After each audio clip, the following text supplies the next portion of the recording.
Mónica Ojeda es autora ecuatoriana de las novelas La Desfiguración Silva, Nefando y Mandíbula, así como de algunos poemarios y algunos cuentos. Precisamente, su último libro, que fue editado en el 2021, Las Voladoras, es una recopilación de cuentos que han sido calificados desde lo gótico hasta el género del terror. Sin embargo, no siempre su autora está de acuerdo con ser tan literales en este tema.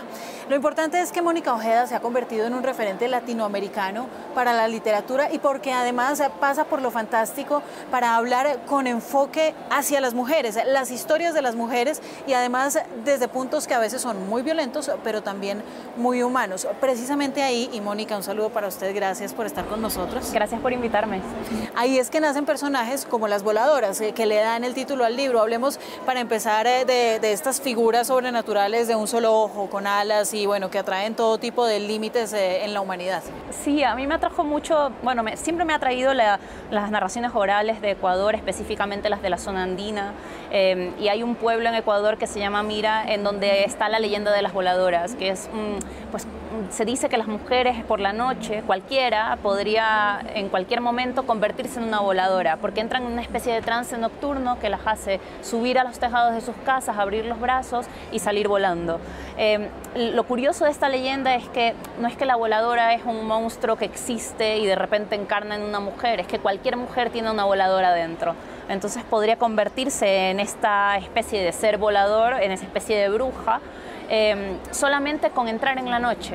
Entonces eso me parece algo como muy interesante, porque siempre me pareció interesante porque habla un poco de la experiencia de las mujeres, digamos, en las narrativas tradicionales, ¿no? Esa idea de que una mujer que despierta por la noche es una mujer que conoce su deseo. Si conoce su deseo, eso significa que es una mujer que está como entre los límites de lo que se le permite hacer dentro de una determinada sociedad conservadora.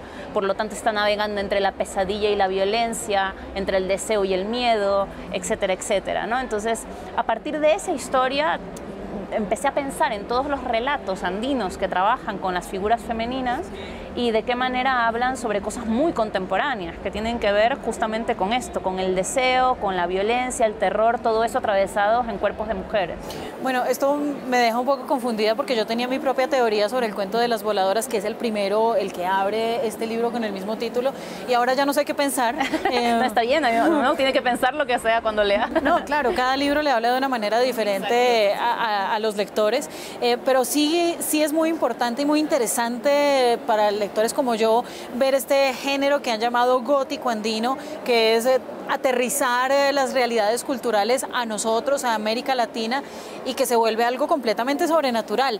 Las buenas historias, Mónica, deben remover, deben incomodar. Y utilizo esta palabra porque viendo referentes y escuchando referentes sobre su literatura y sobre personas que la han leído, decían, es que incomoda, es que uno como que no sabe qué siente después de que termina de leer una historia, y eso es algo tan bueno porque le remueve la conciencia a uno en algún lado, y eso tiene mucho que ver con que las mujeres y las violencias que sufren las mujeres sean protagonistas. ¿O usted qué opina? Sí, yo sé que no escribo con la intención de incomodar, pero sé que incomodo. Pero es algo como sorprendente. Cuando yo empecé a escribir no iba con la idea de voy a generar perturbación en la gente. No, y claro que no lo digo como algo malo, ¿no? Sino claro, como algo que yo rompe un paradigma. Lo considero algo positivo, de hecho. Solamente que es que incluso siendo positivo, porque lo considero positivo, es verdad que no tenía esa intención cuando empecé a escribir. Es decir, empiezo a escribir sobre esos temas porque me parecen naturales que esos temas aparezcan en la escritura de una persona como yo, que en este caso pues estoy atravesada por determinadas cosas, pues soy mujer, soy latinoamericana, soy mestiza, pertenezco al sur global, etcétera, etcétera, ¿no? De un país andino como Ecuador, etcétera, etcétera.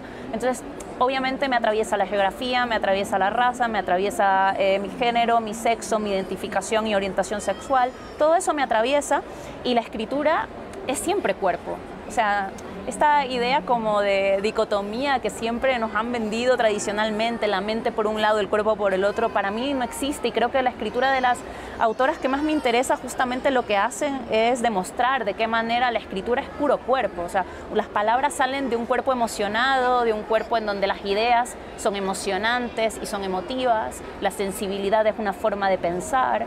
Entonces, de esa manera uno termina escribiendo cosas que tienen que ver con las emociones más turbadoras del cuerpo.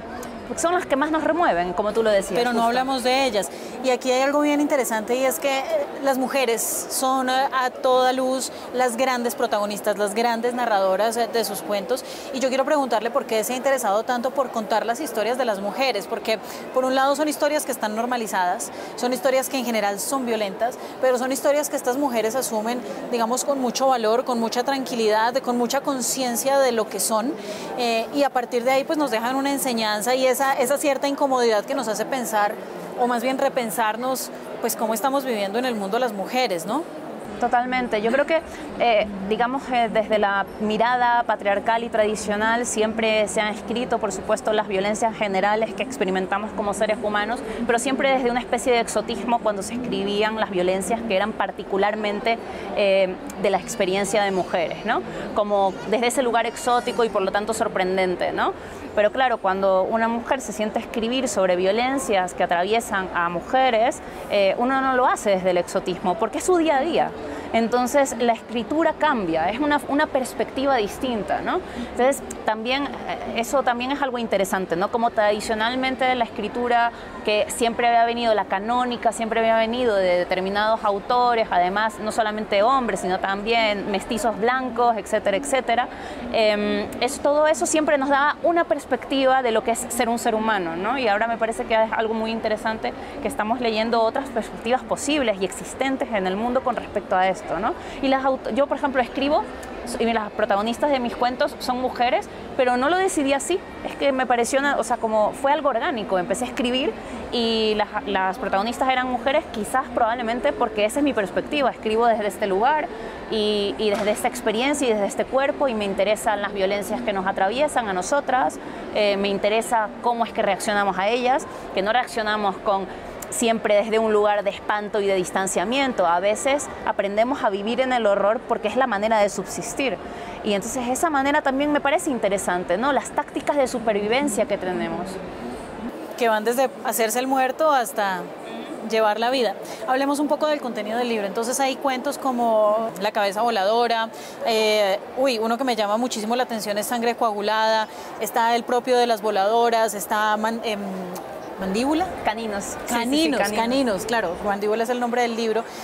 Y cada uno tiene un foco muy específico. Sangre coagulada, por ejemplo, es una historia de aborto, ¿no? Es una historia de lo que atraviesa una mujer y muchas mujeres en el aborto, de lo que hacen durante esta práctica y sobre las huellas de abandono que existen en las mujeres, ¿no? Entonces, hablemos un poco sobre ese tema, porque además yo sé, Mónica, que usted apoya mucho los derechos sexuales y reproductivos, sí, y la lucha feminista, por supuesto. Absolutamente, sí. A mí me pareció interesante escribir un cuento en donde apareciera una niña hablando de su obsesión con la sangre, porque sabía que iba a rozar con el género del terror inmediatamente. Es decir, la gente empieza a leer un texto en donde la voz que le cuenta la historia es una niña y le habla de una obsesión por la sangre y automáticamente piensa, esta niña es extraña, este cuento va a ser de terror. Y sin embargo, lo que a mí me interesaba era avanzar en el cuento y que se fuera haciendo cada vez más visible cómo en realidad esto es una cosa del día a día para una niña adolescente que está entrando en la adolescencia. Es decir, las mujeres conocemos la sangre y no la vemos desde esa perspectiva tan distante que a veces la ven los escritores hombres. No es así, la conocemos de distintas maneras, la conocemos desde el embarazo, pero también la menstruación, pero hay como una relación con la sangre distinta.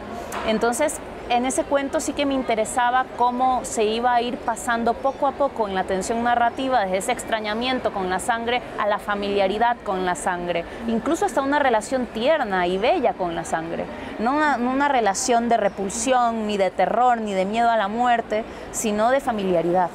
Bueno, yo lo que diría es que sí hay mucha potencia en muchas de las declaraciones que se hacen ahí. Se habla de feminicidio en algunos de los cuentos, yo pienso que se habla de abuso en algunos de los cuentos, y esto es algo que es importante poner sobre la mesa. Ahora, Mónica, ¿qué está escribiendo ahora? ¿Qué nos puede contar?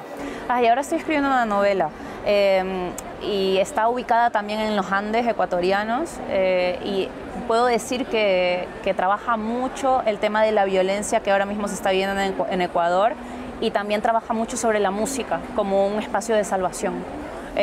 como me parece que es el arte en general. Creo que la violencia, yo escribo sobre cosas hostiles porque el mundo me parece bastante hostil, pero también escribo porque me parece que la escritura es bella. Y la única manera que yo creo que tenemos las personas que nos dedicamos al arte de combatir la hostilidad es haciendo belleza, y la hacemos a través de música, de pintura o de escritura. Y porque la belleza también existe, es un mundo hostil, pero también existe la belleza. Incluso en la violencia, y me llama la atención que, claro, usted ha sido muy enfática en que sí, a veces se puede interpretar como terror una de sus historias, pero no significa que estén enmarcadas necesariamente en el género del terror. Y lo que me interesa aquí es que esas historias que nos parecen de terror no son de terror, son la vida cotidiana de las mujeres. Es que es justamente eso, me parece que a veces mis textos en general sí que es verdad que trabajan con la experiencia del miedo, pero no es cierto que siempre recurren a la estructura de un cuento de terror o de una novela de terror clásica. Son dos cosas distintas. La gente que ha leído mis textos siempre me ha dicho: he tenido mucho miedo leyéndote. Y sin embargo, cuando analizas los textos no tienen esa estructura, no tienen la estructura clásica del terror, pero sí tienen una estructura de terror moderno, contemporáneo.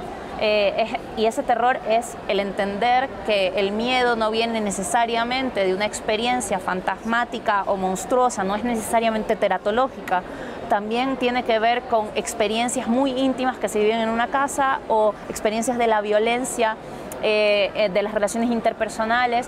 El miedo es algo que sentimos todos los días y no tiene nada que ver con lo sobrenatural. De hecho, no hay nada más natural que el miedo, ¿no? Mónica, un placer, muchas gracias. A ti, gracias. A nuestros televidentes, sigan con nosotros en France 24 y nos vemos próximamente en Directo América.